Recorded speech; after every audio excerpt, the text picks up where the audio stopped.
Oke, Assalamualaikum warahmatullahi wabarakatuh. Perkenalkan, nama saya Yunianti, saya CGP Angkatan 10 dari SMPN 247 Jakarta.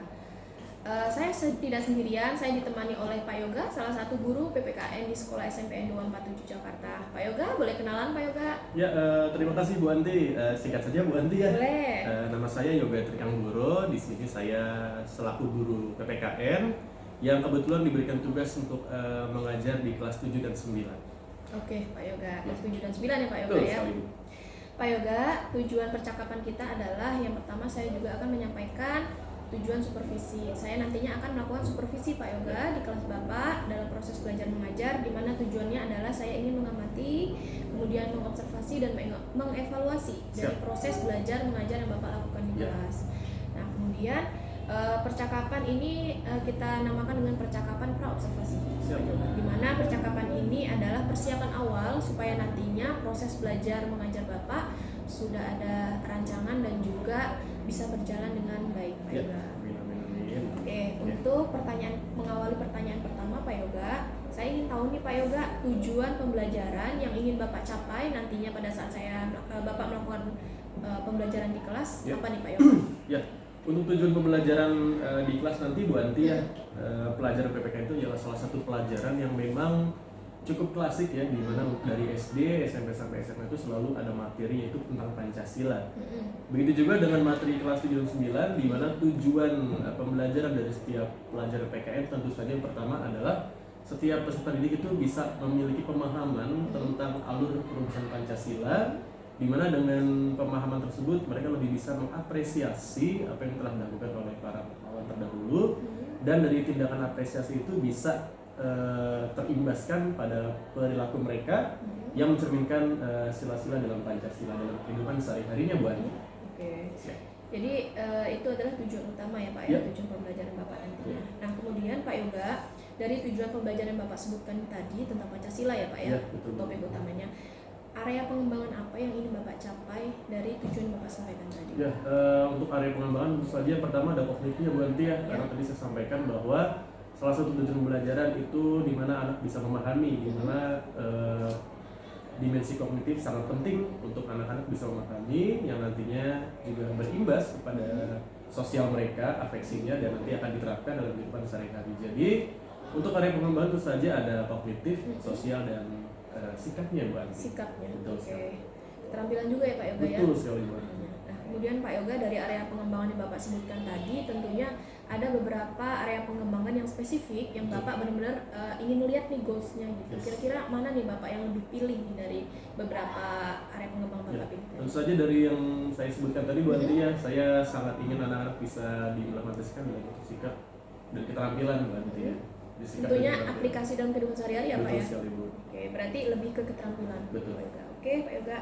Nah, kemudian Pak Yoga, pertanyaan selanjutnya adalah tentunya sebelum Bapak masuk kelas, Bapak sudah membuat rancangan pembelajaran yang sedemikian sudah lengkap ya Pak Yoga.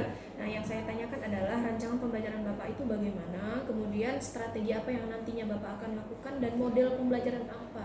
Oke. Pak Yoga. Untuk rancangan pembelajaran Bu Anti, umum ya Bu Anti, pertama ya selalu ada 3 tahapan dalam pembelajaran. Di mana pertama nanti akan diawali dengan kegiatan pembukaan, kemudian nanti ada semacam menyanyikan lagu Indonesia Raya, berdoa. Setelah itu nanti ada semacam ice breaking untuk membuat mental anak lebih siap dalam belajar. Setelah ice breaking mungkin nanti ada sedikit kegiatan persepsi ya tentang tanya jawab terkait dengan materi di awal. Setelah kegiatan awal pembelajaran, mungkin setelah itu masuk dalam kegiatan inti, di mana nanti saya sebagai guru akan membuat anak-anak dalam kelompok-kelompok, di mana kelompok tersebut akan saya sesuaikan dengan tingkat kognitif dan minat bakat mereka. Di mana di sesi seperti ini saya ingin mencoba menerapkan metode pembelajaran diferensiasi dengan cara berdiskusi dengan jenis bahan bacaan dan penugasan yang berbeda sesuai dengan minat dan bakat anak-anak. Setelah kegiatan inti nanti mungkin ada semacam kegiatan presentasi Bu Anti ya, di mana mereka nanti akan maju ke depan untuk mempresentasikan hasil dari diskusi mereka. Dan nanti di kegiatan terakhir itu ada penutup, di mana nanti ada kegiatan refleksi. Saya akan meminta kepada anak 1-2 untuk semacam maju ke depan dan menceritakan kira-kira apa yang telah mereka pelajari hari ini, apa yang mereka telah dapatkan, dan bagaimana perasaan mereka setelah mengikuti kegiatan pembelajaran. Oke. Luar biasa Pak Yoga. Sebenarnya udah lengkap banget Pak Yoga ya. Tadi saya menyimak dari apa yang Bapak sampaikan bahwa Bapak lebih mengutamakan dari integrasi pembelajaran berdiferensiasi, betul Pak ya? Artinya Bapak sudah melakukan diagnostik awal ya terhadap anak ini. Tentunya kalau guru mapel kan setiap kelas kita melakukan diagnostik awal ya Pak. Beda pemetaan gitu ya? Ya, betul. Berbeda kita teman misalnya rekan sejawat kita guru SD, mereka hanya mengajar satu kelas, tentunya pasti mereka udah tahu karakter kemudian minat bakat dari anak atau anak kelasnya tersebut. Tapi berbeda dengan kita ya Pak Yoga. Nah kemudian Pak Yoga, pertanyaan selanjutnya adalah tentunya Bapak ketika mau menerapkan rancangan pembelajaran Bapak sebutkan tadi perlu media pembelajaran yang mendukung. Nah kira-kira nih Pak Yoga, media pembelajaran apa yang sudah Bapak siapkan? Pertama tentu saja materi ya Bu ya, dalam bentuk PowerPoint yang nanti akan ditampilkan menggunakan bantuan perangkat laptop dari Fokus. Kegiatan awal dan ide sangat membutuhkan itu sebenarnya Bu. Cuma nanti di tengah-tengah pembelajaran itu ada semacam games yang ingin saya mainkan dengan anak-anak, di mana nanti akan menggunakan kertas, ada 2. Ada kertas warna hitam dan putih, di mana hitam itu merupakan representasi dari jawaban salah, sedangkan putih merupakan representasi dari jawaban benar. Jadi nanti ada semacam games benar dan salah yang nanti akan dimainkan sama anak-anak. Jadi untuk yang IT-nya itu seperti Fokus dan laptop berarti tentunya itu Pak Yoga ya, itu pasti media pembelajaran yang sangat wajib kita ada. Karena zaman sekarang kalau nggak pakai gitu ada sedikit boring ya Bu Anti ya. Ya satu boring, yang kedua anak kita sekarang tipenya memang belajar konkret. Betul, jadi untuk visual dan suara memang harus benar-benar kita kedepankan. Ya, betul. Saya setuju nih Pak Yoga. Betul sekali. Oke Pak Yoga, dari yang Bapak sampaikan dari awal tadi, dari tujuan, rancangan dan lain-lainnya, saya rasa Bapak sudah siap gitu Pak ya. Kira-kira nih Pak Yoga, kapan nih eksekusinya Pak? Kapan Bapak akan lakukan pembelajaran? Kalau boleh dikasih waktu Bu Anti, saya kepikiran di kelas 7D itu anak-anaknya saya lihat sangat membutuhkan semacam pemantapan nilai-nilai Pancasila ya Bu Anti ya. Jadi kalau saya boleh dikasih kesempatan mungkin, dan kalau Bu Anti kosong juga, kalau diizinkan hari Rabu Bu Anti tanggal 24 Juli 2024. Jam keberapa Pak? Insya Allah jam pertama, kedua, ketiga Bu Anti. Oke, jam pertama. Oke, karena kebetulan hari Rabu saya piket, jadi punya banyak waktu nih untuk menemani Bapak nih ya. Iya Bu Anti. Oke, kira-kira bersedia nggak Pak kalau saya menemani Bapak? Wah sangat bersedia. Oke. Oke Pak Yoga, nantinya pada saat observasi saya sudah izin sama Bapak ya untuk mendampingi Bapak, di mana nanti kan tadi saya sebutkan tujuan saya adalah mengamati, mengobservasi dan mengevaluasi dari proses pembelajaran Bapak, yang nantinya tujuannya adalah ketika ada hal-hal yang perlu diperbaiki bisa untuk perbaikan pembelajaran selanjutnya ya Pak Yoga. Nah kemudian Pak Yoga, setelah kita observasi nanti tentunya ada percakapan pasca observasi. Nantinya saya akan didampingi oleh pendamping praktik saya, Bapak Mahisa. Apakah Bapak bersedia Pak Yoga? Sangat bersedia Bu. Oke. Sedia Pak ya. Nah sebelum saya akhiri Pak Yoga, pada percakapan kita hari ini tentunya percakapan pra observasi, apa nih Bapak rasakan nih? Ya, saya malah ingin berterima kasih sebenarnya kepada Bu Anti karena telah ada kegiatan seperti ini. Jadi memang saya merasa hal-hal seperti ini sangat dibutuhkan untuk guru-guru mungkin ya, karena dengan hal seperti ini saya pribadi merasakan ada semacam perasaan tergugah untuk selalu menyiapkan sesuatu yang nanti akan kita tampilkan depan anak, dengan catatan dan dengan harapan bahwa kegiatan nanti akan kita laksanakan di kelas dan kualitas pembelajaran yang diberikan kepada anak-anak itu bisa baik dan sesuai dengan minat anak-anak untuk belajar. Oke Pak Yoga, saya juga berterima kasih nih Pak Yoga. Pak Yoga sudah menyempatkan waktu untuk melakukan percakapan praobservasi. Ya, sama-sama. Mungkin cukup sekian Pak ya, saya akhiri. Wabillahi taufiq wal hidayah. Wassalamualaikum warahmatullahi wabarakatuh. Terima kasih Pak Yoga.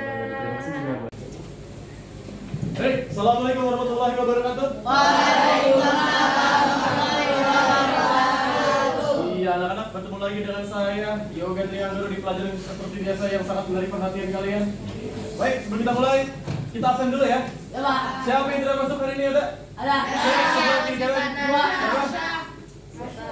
Nasia dan Nasia kemana Nasia? Aki, satu lagi siapa? Sipa. Sipa kenapa? Gak tahu ya, sudah berarti Bapak keterangan ya. Gak ada kabar. Ya baik anak-anak semua, hari ini kita masuk di pelajaran yang sama seperti minggu kemarin, pelajaran PKN. Cuma seperti biasa sebelum kita mulai belajar, biar relax dulu nih kita ice breaking dulu ya. Ice breaking simpel banget, mungkin di SD sudah pernah memainkan ya. Caranya gampang. Kalau saya biasanya itu sama kelas 8 tuh mereka udah tahu semua. Kalau saya begini, berarti nama saya berubah jadi Marina. Marina. Kalau saya begini, apa nih? Menari. Kalau saya begini, di atas. Kalau saya begini, coba sebutin ya.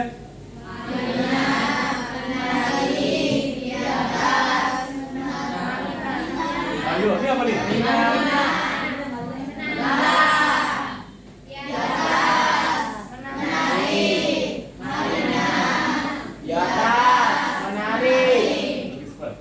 Satu, dua, tiga.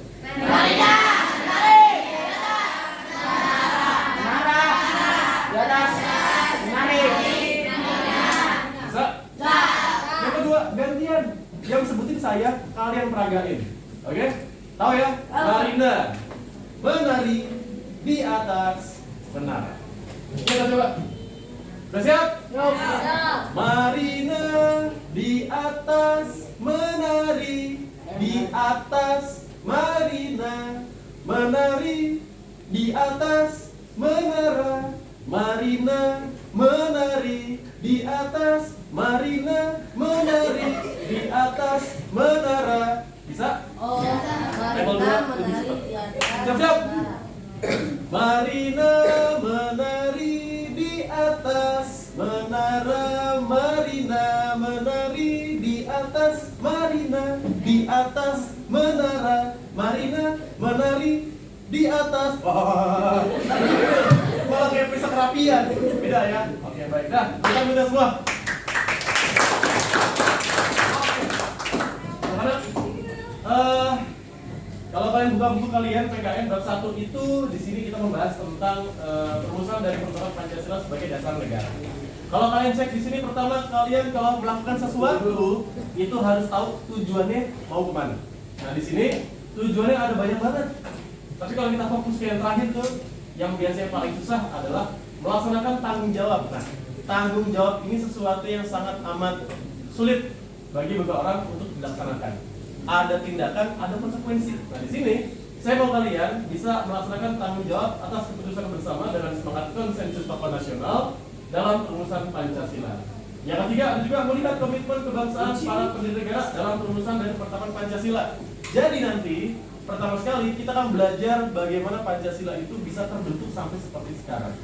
Oke? Yang ketiga ada menganalisis perumusan dan penetapan Pancasila.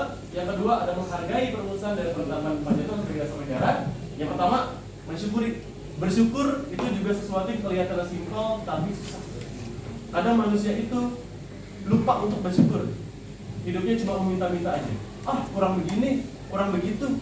Saya butuh ini, saya butuh itu. Cuma ternyata manusia tersebut kurang bersyukur. Baik, langsung saja.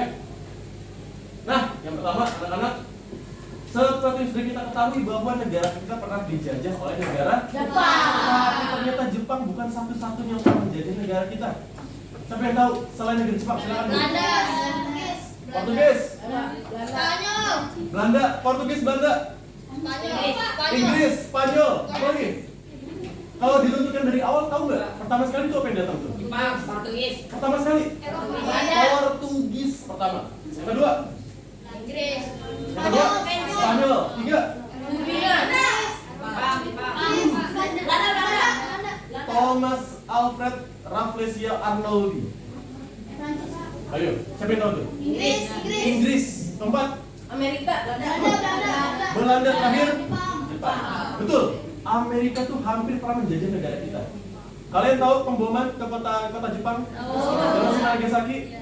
Ketika Jepang menyerah sama Amerika Serikat, negara kita sudah punya presiden belum? Sudah punya pemerintahan belum? Artinya negara kita kosong kekuasaan. Kosong kekuasaan ini artinya negara manapun bisa masuk. Dan pada saat itu Jepang sudah berjanji kepada Amerika Serikat untuk menyerahkan negara kita ke pihak Amerika Serikat. Itu hampir.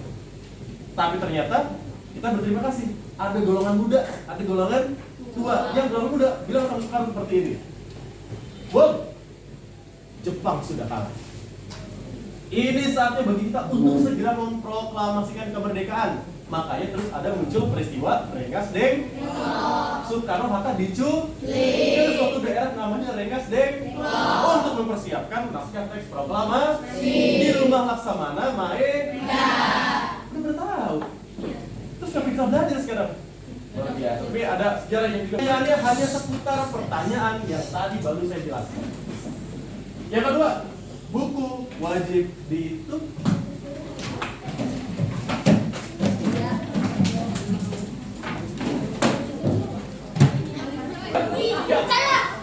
Badan Peneliti Usaha Persiapan Kemerdekaan Indonesia. Bagus.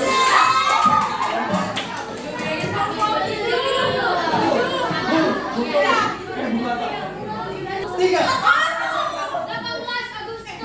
Tahun. Bagus.